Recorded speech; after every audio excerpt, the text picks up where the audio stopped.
The small town of Hanover didn't ask much of anyone. It was the kind of place where neighbors knew each other's names but respected a man's right to keep to himself. This was exactly why Jacob Smith had chosen it. To the townspeople, Jacob was a man of mystery.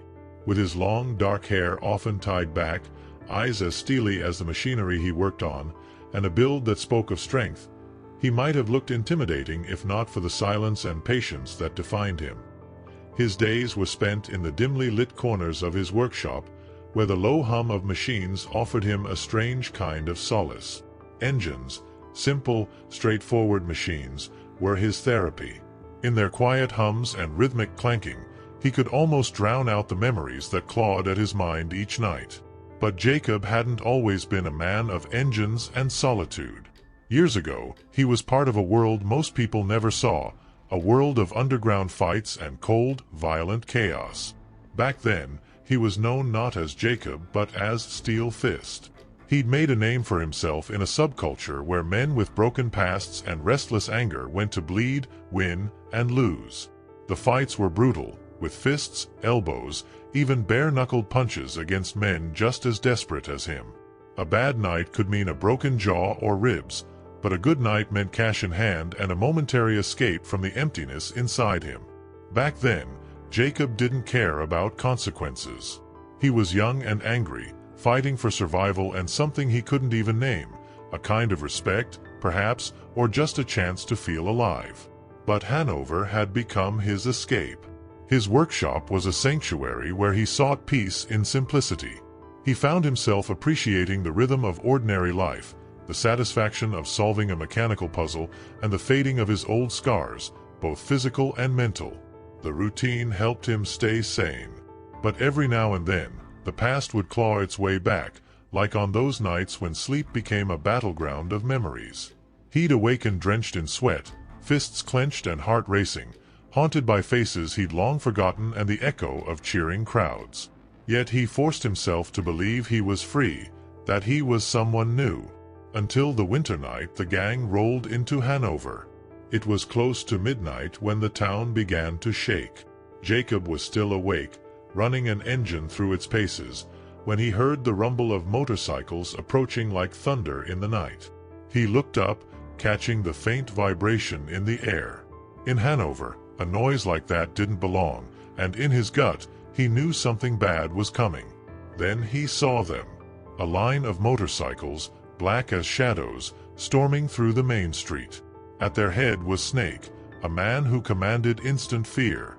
Snake was tall, with a face marred by scars and eyes that were chillingly devoid of empathy. He wore a leather jacket adorned with gang insignias and had a presence that announced he was no stranger to violence. Behind him, a dozen men followed, each one carrying the same cold expression, the same quiet menace. They moved through town like conquerors, roaring their engines and shouting threats that echoed down the empty streets. Hanover's peaceful nights were shattered, and with each passing moment, Jacob's heart sank deeper. He watched from the shadows of his shop, keeping his distance. He saw them approach the general store and heard Snake demand protection fees, a term he knew too well. Jacob could see fear in the eyes of the store owner as he handed over cash, his hands trembling. Days passed, and soon, word of Los Infernos spread like wildfire through Hanover. The gang wasn't just a passing menace. They had staked their claim, marking the town as their territory. Anyone who tried to resist found themselves visited in the dead of night. Windows shattered, cars vandalized, and messages painted in red across the doors. Jacob observed it all, fighting the anger that simmered in him. He had promised himself he would never fight again, never go back to that place. But each act of terror from the gang made it harder to stay out of their way. And then they came for him. It happened one evening as he was locking up his workshop. 4 men appeared at his door, each one with a look of smug confidence that set Jacob's teeth on edge. The leader of the group, a man with a snake tattoo coiling around his neck, stepped forward. "You Jacob Smith?" the man sneered, crossing his arms over his chest. Jacob didn't answer immediately. He looked them over, feeling the tension in his body rise. Depends who's asking. The man chuckled, glancing back at his friends. Snake sent us. Said a guy like you could use some protection. Jacob's fists clenched, his pulse quickening as he caught the stench of cigarette smoke and leather. I don't need protection, he said quietly, his voice calm but firm. I don't pay for threats. The man's smile vanished. He stepped closer, close enough that Jacob could feel his hot breath. See, that's the thing. It's not a choice. You either pay up, or you find yourself on the wrong end of a broken window, or worse. Jacob felt the old instincts rise within him, the ones he had fought so hard to bury. The temptation to swing first, to feel the crack of bone under his knuckles, surged in him.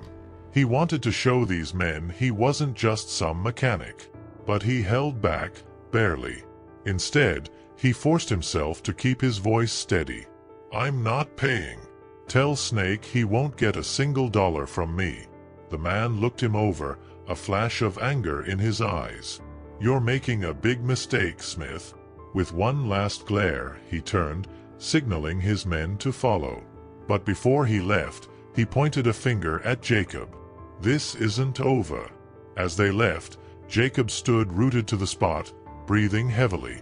The confrontation had reignited something inside him, something dark and powerful. It was the first time in years he'd felt that kind of raw adrenaline, and it scared him. He knew what he was capable of.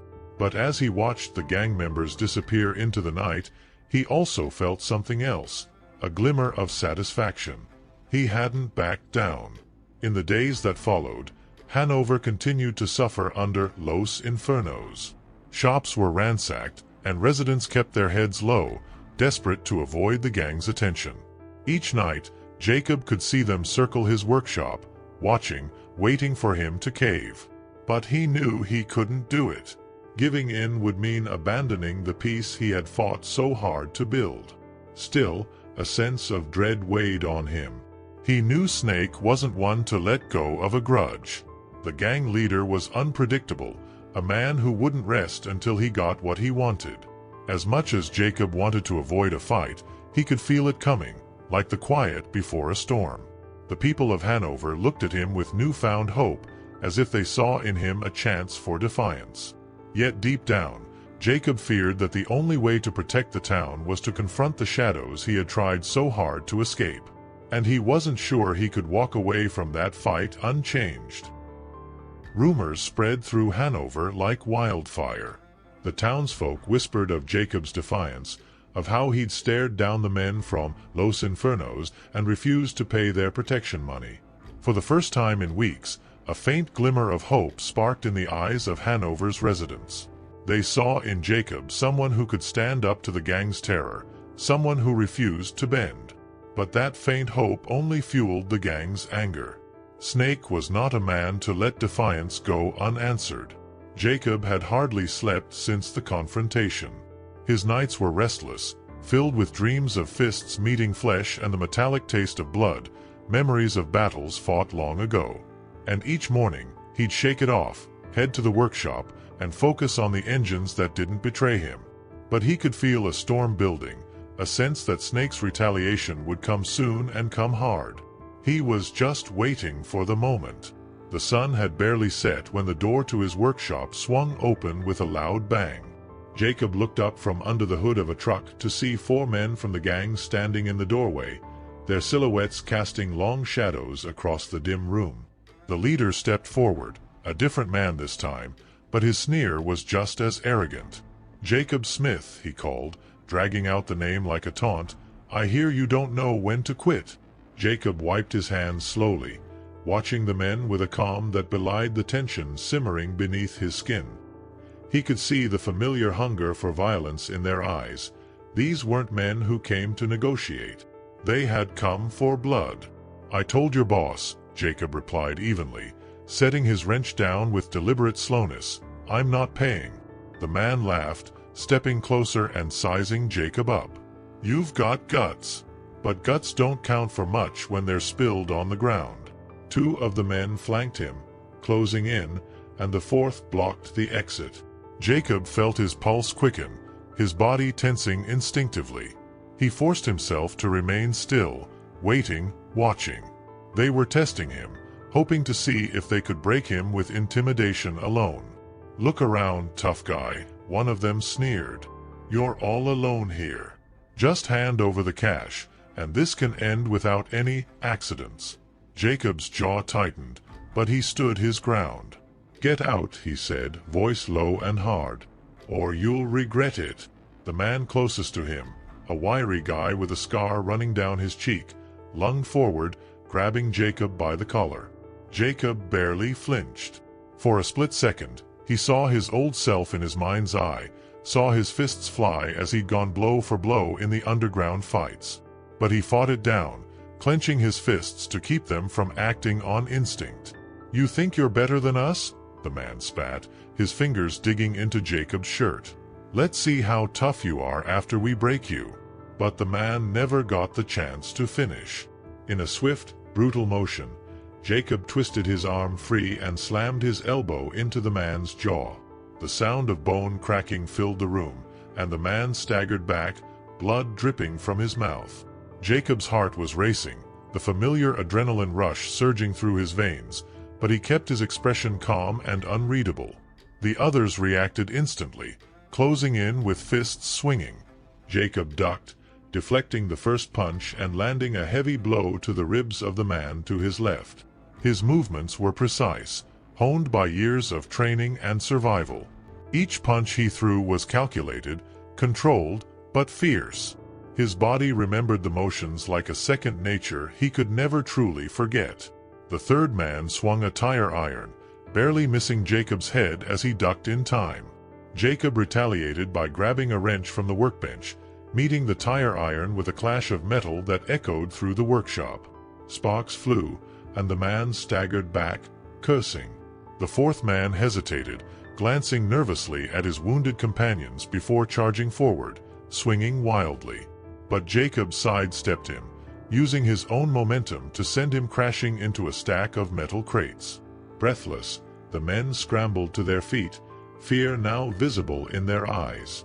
They had thought him an easy target, a lone man who could be bullied and broken.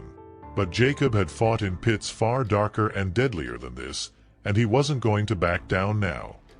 He could see the recognition in their faces, the realization that this mechanic was no stranger to violence, no ordinary man. "Tell Snake he'll get the same treatment if he comes for me," Jacob said coldly, his voice as steady as his hands, which were now bruised and scraped but still steady. The men exchanged uneasy glances before backing toward the door, nursing their injuries and muttering curses under their breath. Jacob watched them until they disappeared into the night, his heart still pounding with a mixture of anger and satisfaction. But as the adrenaline faded, a heavy sense of dread crept in. He knew what he had done would not go unpunished. That night, the townsfolk heard of the altercation, whispers spreading faster than the gang's threats had.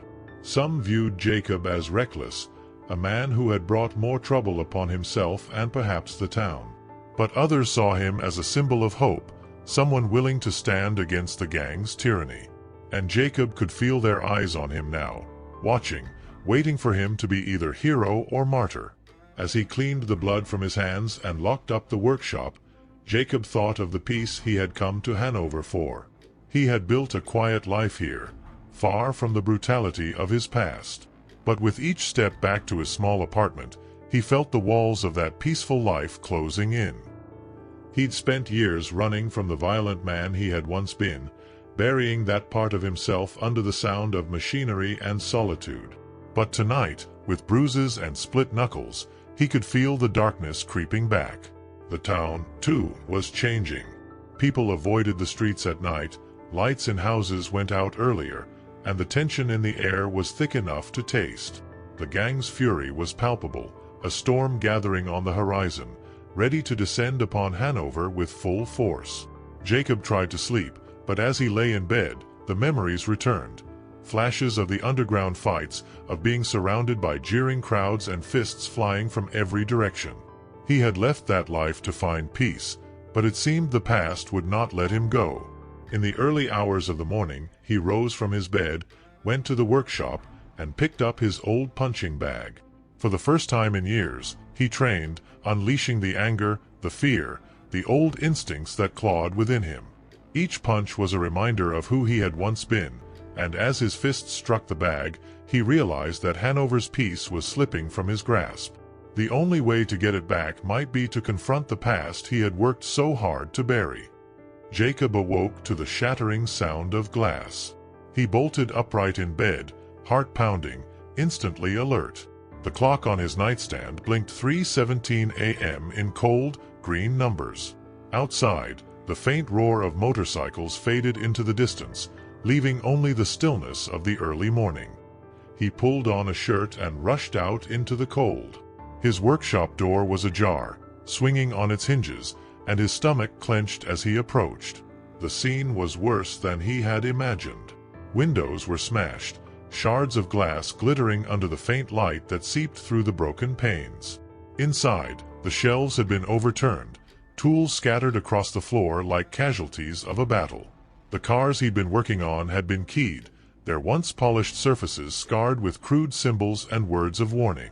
But what caught his eye was the spray-painted message that sprawled across the back wall in thick, menacing letters. "This is just the beginning." Jacob felt his fists clench involuntarily, the old anger flaring up again, hotter and harder to contain than before.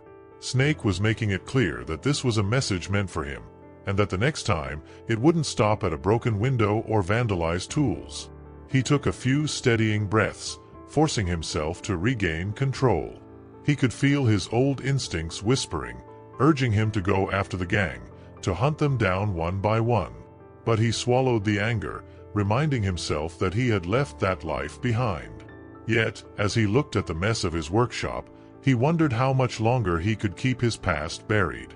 In the following days, Hanover buzzed with tension. The townspeople had heard about the attack, and some offered their sympathy, while others looked at Jacob with a mixture of fear and admiration. He was a mystery to them, an enigma who had stepped forward when no one else dared, but they knew little of the battle he fought within. A few locals, emboldened by his resistance, started talking of pushing back, of standing up to Los Infernos. But when Jacob looked into their eyes, he saw more fear than conviction. They wanted hope, and they were looking to him to deliver it. One cold afternoon, as he was clearing the last of the glass from his workshop floor, a figure appeared in the doorway. Jacob looked up, squinting against the fading daylight. It was Richard, an elderly man who ran the town's hardware store. He was holding a baseball bat, his knuckles white around the grip. "They're going to destroy us, Jacob," Richard said, voice trembling but resolute. "But I've been thinking. Maybe if we band together, they'll see they can't bully us." Jacob stared at the man, at the wrinkles and worry lines etched deep into his face. He saw the desperation there, the quiet plea in the old man's gaze. He wanted to help, wanted to protect Hanover, but he knew that leading a group of untrained townsfolk against a ruthless gang would only end in bloodshed. "I get it, Richard. But these guys aren't like anything you've faced before. You can't just fight them with a bat and good intentions. They won't hesitate. I've seen men like them, lived among them. If we stand up to them, it'll only make them more vicious." Richard's eyes fell, and he lowered the bat. "Then what do we do, Jacob? Wait for them to destroy us?" Jacob didn't have an answer. He couldn't ask the townspeople to risk their lives, but he also knew that if he did nothing, Hanover would be swallowed whole by Snake's gang. That night, as he locked up the shop, he felt a presence behind him. Turning, he found himself face to face with a young man, barely 20, if that, wearing a leather jacket emblazoned with the gang's emblem. The kid had a smug, taunting smile and stood just a bit too close, his posture daring Jacob to react. "You're Jacob, right?" the kid said, his tone mockingly respectful.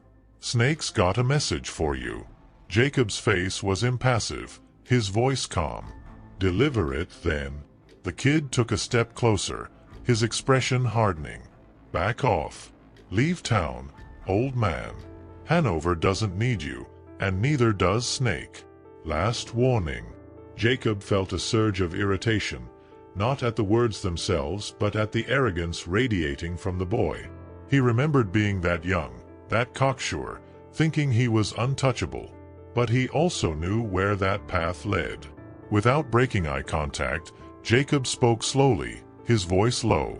"Tell Snake he knows where to find me if he wants me gone." The kid's face twisted with annoyance, but Jacob could see a flicker of uncertainty in his eyes.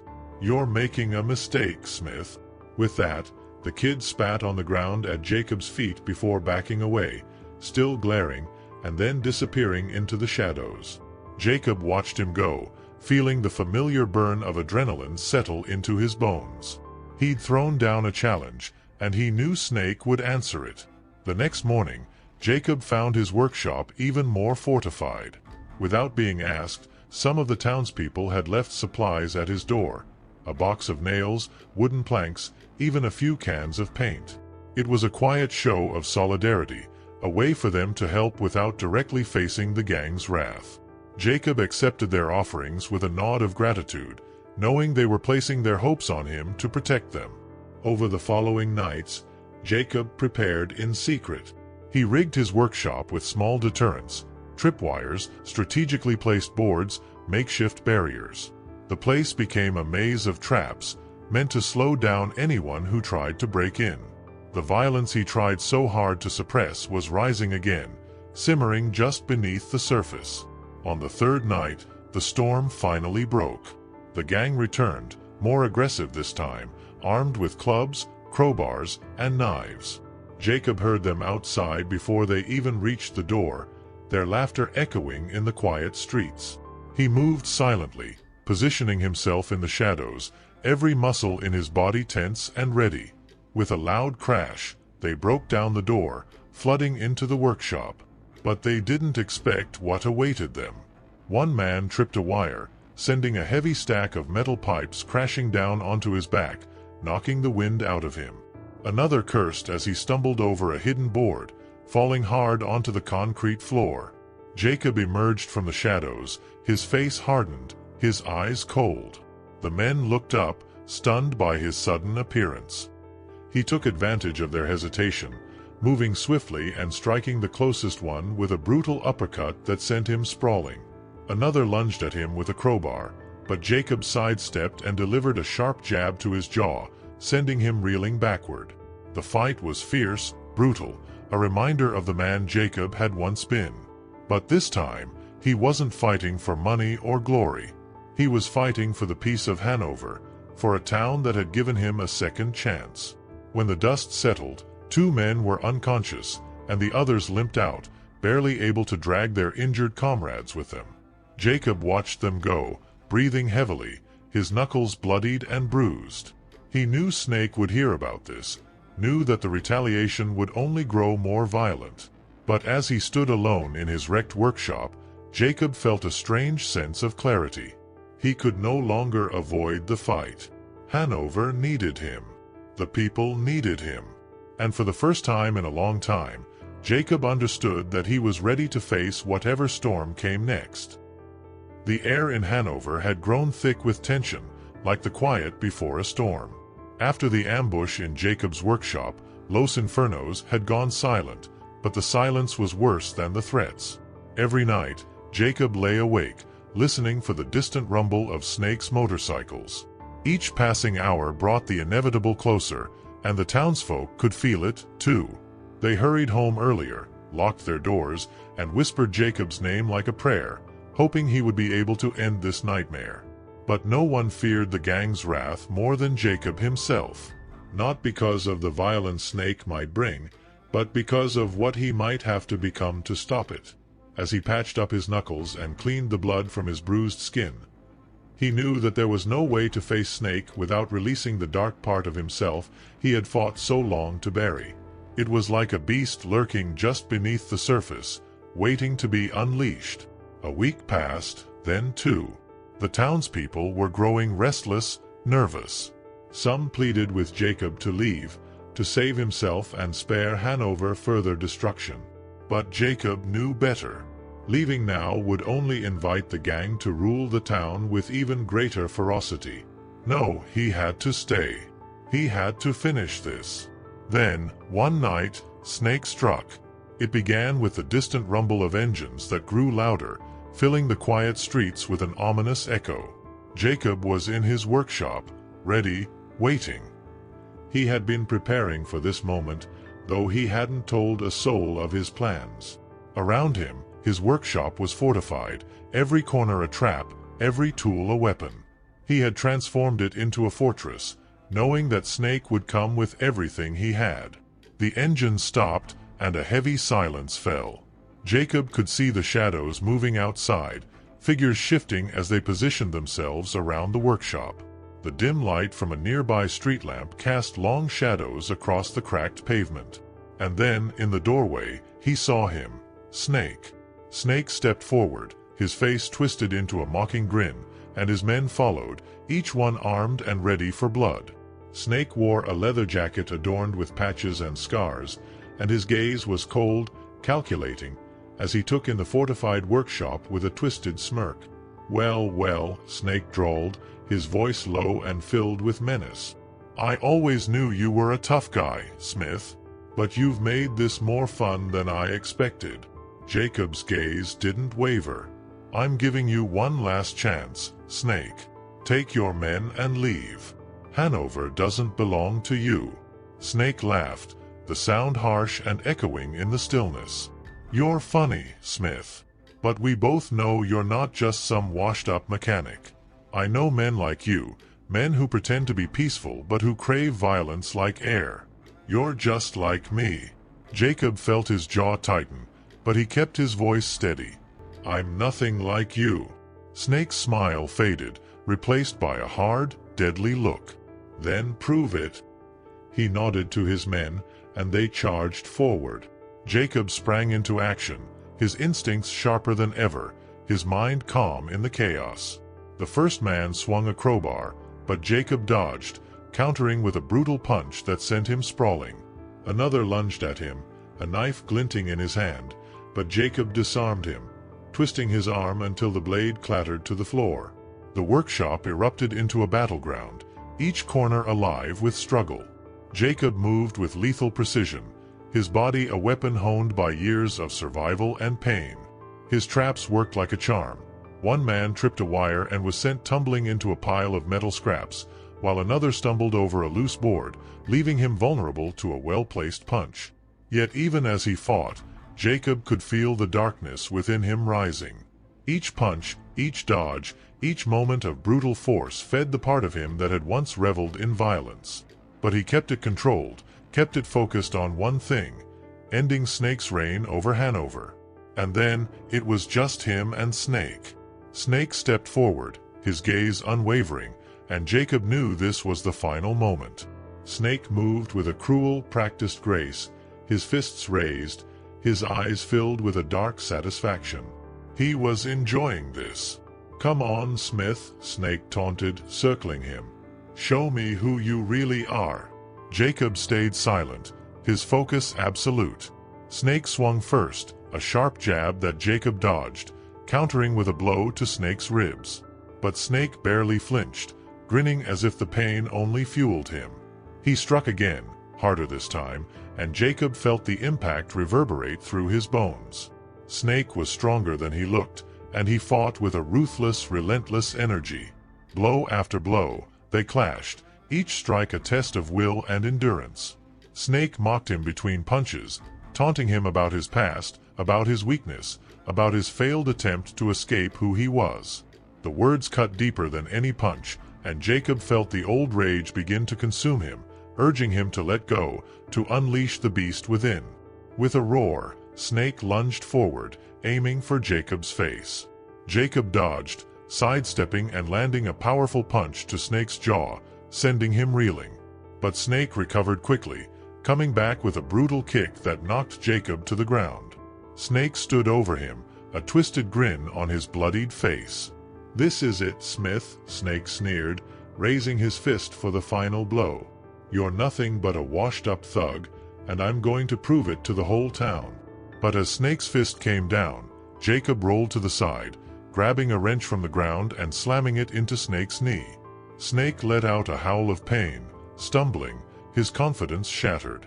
Jacob rose, standing over him, his face hard as stone. Snake looked up, fear flickering in his eyes for the first time. "Go on, finish it," he spat, his voice laced with venom. Jacob tightened his grip on the wrench, feeling the weight of the decision.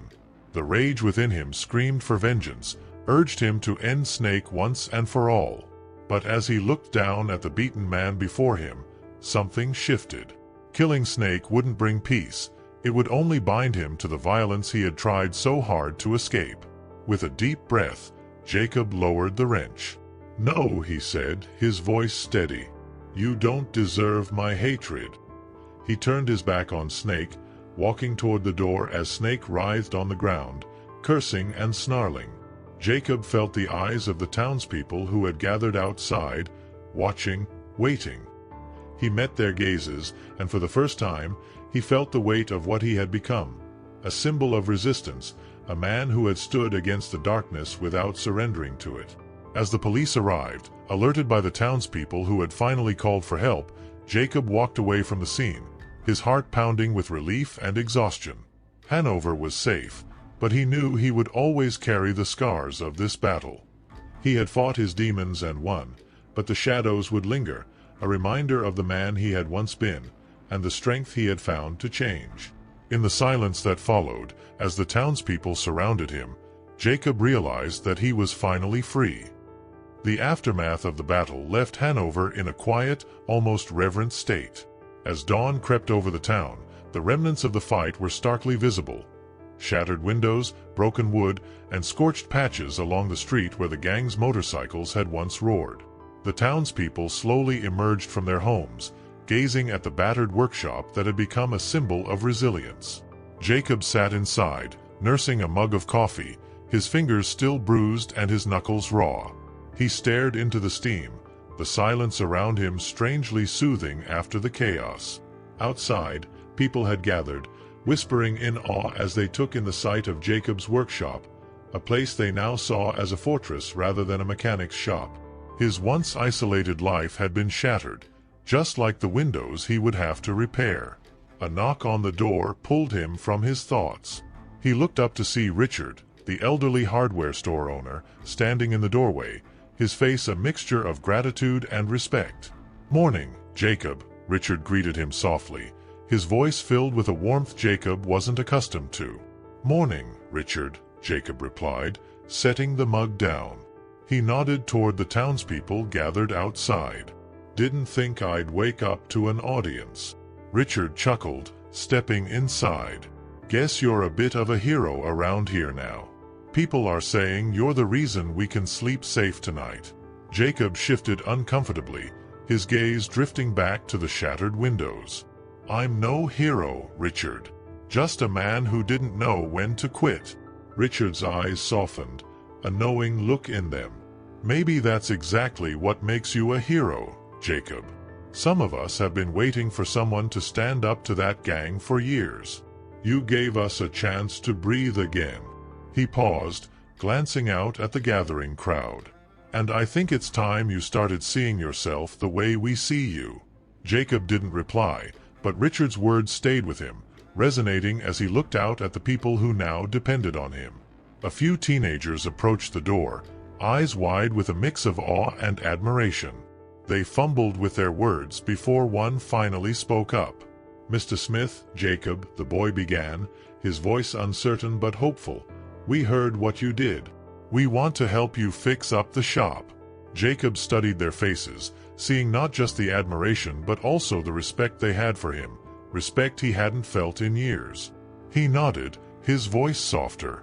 "All right, but there's a lot of work to be done." For the next few days, Jacob's workshop transformed into a hive of activity. Townsfolk poured in, offering their hands, supplies, and whatever they could spare to help rebuild. Young men and women arrived daily, sweeping glass, hammering boards, and fixing broken shelves. In the heart of it all, Jacob worked quietly, humbled by the town's outpouring of support. These were people he had once tried to avoid, lives he'd kept at a distance. Now, they stood beside him, willing to shoulder the weight of a fight he had once thought was his alone. It was during these days that Jacob started seeing his workshop differently.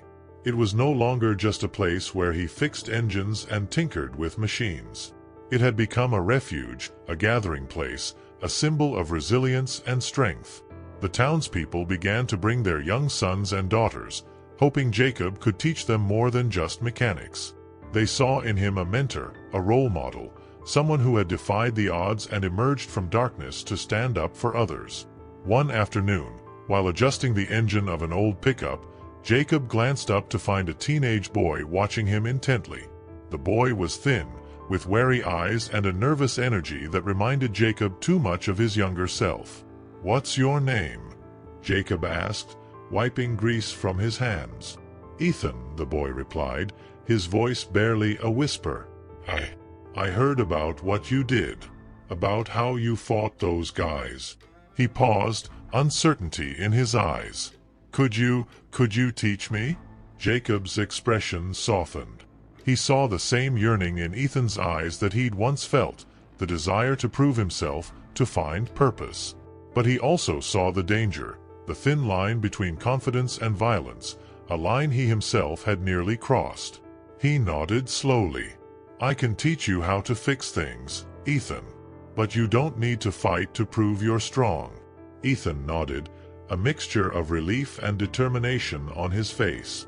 He watched Jacob work, hanging on to every word, every instruction, as if he were learning the keys to an entirely new world. Over time, more young people began to gather at Jacob's shop. He taught them the basics, how to repair an engine, replace a tire, use their hands to build rather than destroy. And in these lessons, he found his own healing, a sense of purpose that went beyond himself. For years, he had battled with the demons of his past, running from the person he had been. But now, he was facing those memories in a different way, transforming the violence that had once defined him into a tool for good. Hanover, too, began to change. The shadows cast by Los Infernos faded, replaced by a sense of calm and renewal. People spoke of Jacob with pride, calling him a protector, a beacon of hope in their small, fragile town. And for the first time, Jacob felt he belonged, that he was part of something bigger than his past. But the road to peace was not without its challenges. The scars of the battle lingered, both on the town and in Jacob's heart. He struggled to fully accept the role they had given him, unsure if he deserved their admiration. Yet each time he looked into the faces of the young people in his workshop, he saw the impact he was having. He was guiding them away from the path he had once walked, showing them that strength didn't have to come from violence.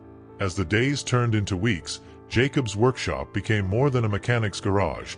It was a sanctuary, a place where the youth of Hanover found guidance and mentorship. He took pride in their progress, seeing them grow stronger, not just in skill but in character. They were learning discipline, patience, and resilience, values that Jacob himself had come to understand only through pain and struggle. One evening, as the last of his apprentices left for the day, Jacob stood alone in his shop, looking around at the now familiar faces of tools and machinery. The air was filled with the scent of oil and metal, but it felt different somehow, warmer, more alive. He realized that his workshop had not only been rebuilt but had been transformed. It was now a place of rebirth, a symbol of hope for a town that had come to rely on him.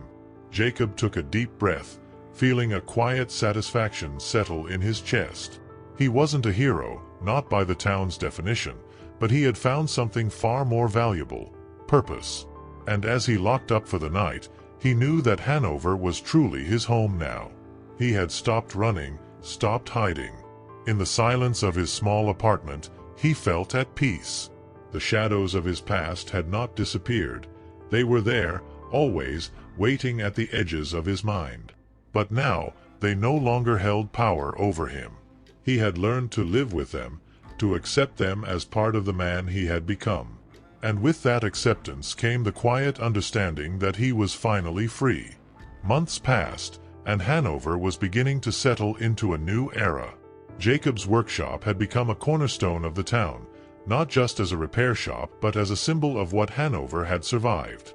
People no longer feared the shadows, Los Infernos were gone, and the gang's presence was now just a fading memory. Jacob, too, had changed. The quiet mechanic with a haunted past was now a respected figure, a mentor, a friend.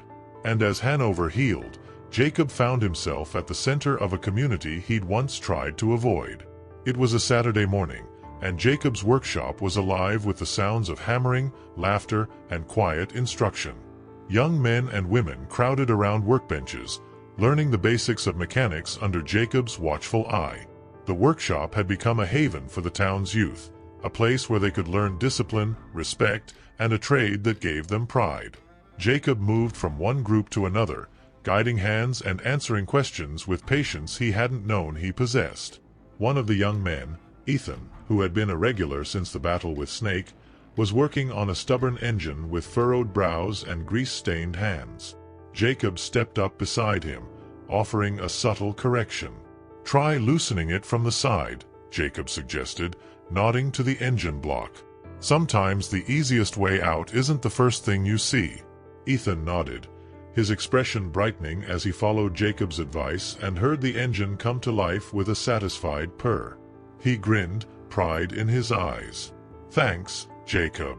I guess I still have a lot to learn." Jacob chuckled. "We all do, kid. Learning never stops." Ethan looked up at him, a question on his lips that he'd been holding back for weeks. "Jacob, did you ever think you'd end up here?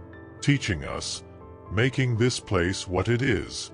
Jacob paused, considering the question. He looked around the workshop, at the rows of tools and machines, at the young faces filled with determination and hope. It was a far cry from the violence of his past, from the life he had run from. But now, he couldn't imagine being anywhere else. "No," Jacob said finally, his voice soft. "There was a time I didn't think I'd make it out of that life. I was lost.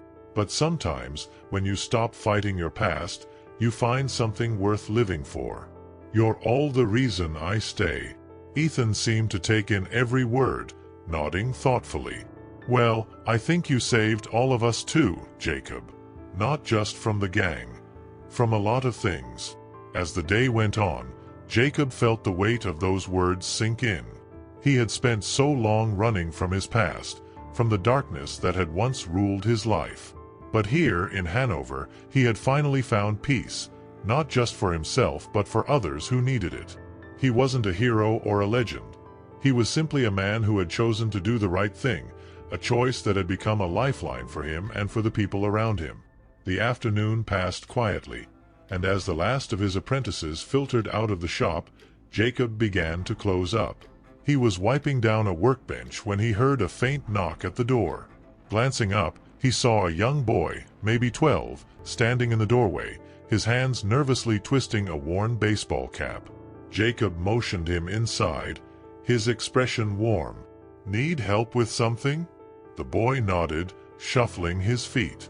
Are you Jacob Smith?" "That's me," Jacob replied, leaning against the workbench. "What can I do for you?" The boy looked down at his cap, his voice barely a whisper. "My dad said you're the reason we're safe. Said you fought the bad guys so we didn't have to be afraid anymore." Jacob felt a mix of emotions surge within him. Pride, humility, a pang of the weight he carried from those nights. "Well," he said carefully, "I just did what needed to be done. And now we're all part of keeping this place safe." The boy looked up, his eyes wide and hopeful. "Could you teach me? I want to be strong like you. Help people." Jacob crouched down to meet his gaze, a small smile playing at the corner of his mouth. "It's not about being strong, kid. It's about being brave enough to do what's right, even when it's hard." He placed a hand on the boy's shoulder, feeling a quiet resolve settle in him. "But if you come by the workshop, I'll teach you everything I know." The boy's face lit up, and he nodded eagerly before darting off, leaving Jacob alone in the workshop once more. In the quiet that followed, Jacob realized something profound. He had become part of Hanover's heartbeat. The workshop, which he'd once used to hide from the world, had become a beacon, a place where the town's younger generation could find guidance and learn to shape their own lives. In teaching them, he was also healing, piece by piece, letting go of the shadows that had haunted him for so long. The following weeks turned into months, and as the seasons changed, Jacob continued to watch Hanover transform. The scars left by Los Infernos faded, and the townsfolk settled into their new lives, no longer weighed down by fear. The workshop became a place where new beginnings were made, where the next generation found purpose, camaraderie, and strength.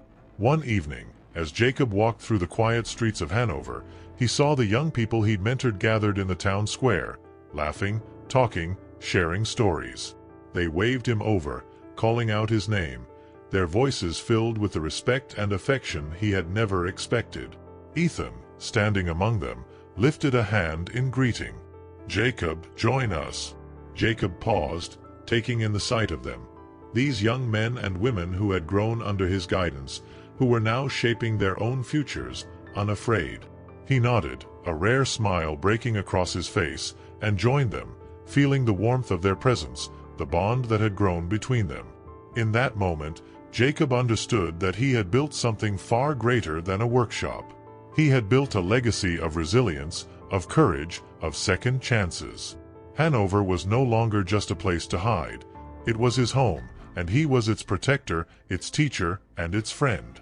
As the night deepened, and the stars cast a gentle glow over the town, Jacob looked around, feeling an overwhelming sense of peace. The shadows of his past were still there, but they no longer controlled him. They had become part of his story, a chapter in a life that had taken on new meaning. Hanover was safe, the town was at peace, and for the first time, Jacob knew he had found a place where he could truly belong. This, he realized, was his legacy, a legacy of hope and redemption, one that would live on in the lives he had touched, in the hearts of those who had found strength through his journey.